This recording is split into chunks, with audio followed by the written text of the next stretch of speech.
Hello. I just wanted to pop on here really quick and talk about two quick points that I see a lot in comments, but figure it's better just to answer them in video form rather than replying to the same comments all the time. I've got class here in like 5 minutes, so it's going to be a very short video, but I just want something on my channel that can sort of stay there to answer this question. One thing that I get asked a lot is like, or one thing that gets accused a lot is like a divorce would make someone trans. That doesn't really happen. If I was happy and wanted that kind of life, I would have just kept going and tried to find another partner like that. We were more like best friends. There wasn't much sexual interaction. We weren't more like partners who were going to build a life together. It was like best friends hanging out, doing everything in life together, helping each other out. We did the same self-care practices.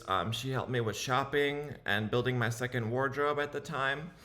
Um, it's just that when it came time when I was going to start hormones and my medical transition, she said, I'm not into women like that. So we had to become just friends and end the marriage. Because if someone wanted to be in that type of marriage, they would just find another one. It wouldn't wreck someone to the point where they would transition. So I'm not really sure what kind of like denial and bargaining is going on in the mind to kind of get someone to that state. But yeah, that's not something that happened. The second one is that I was depressed and that's why I transitioned.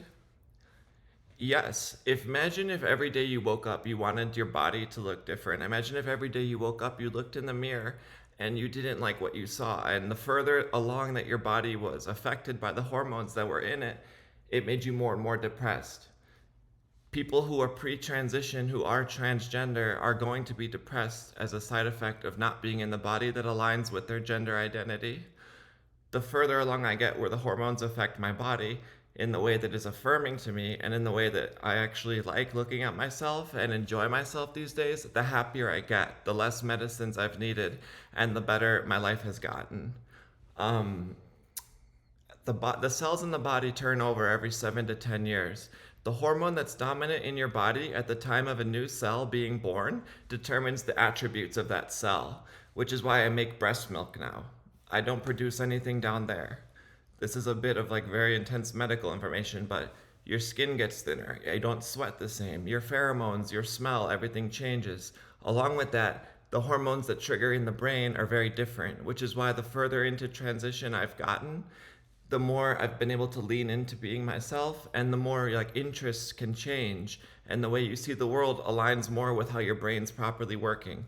So those things all come together to make a big change in a person. The same way hormones make a big change in the body. So yes, someone is going to be depressed if their gender identity doesn't align with their physical life at the time.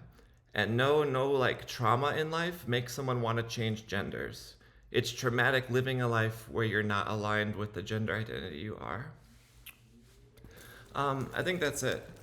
If there's any other questions like that, just please ask them nicely in a way that doesn't assume things about my life, and I'd be happy to answer them. But a lot of people just like throw around mental illnesses and diagnoses as a way to, I assume, kind of make peace in their head with what they saw before versus what I am now. But it's been enough time where the majority of the cells in my body have turned over.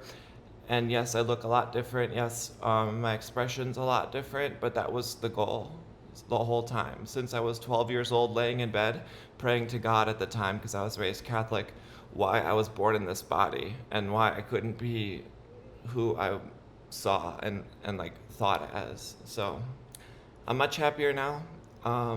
Happy to keep talking about this, but I feel like there's just so many resources online to understand about trans people to where I don't really need to redo like the whole encyclopedia again.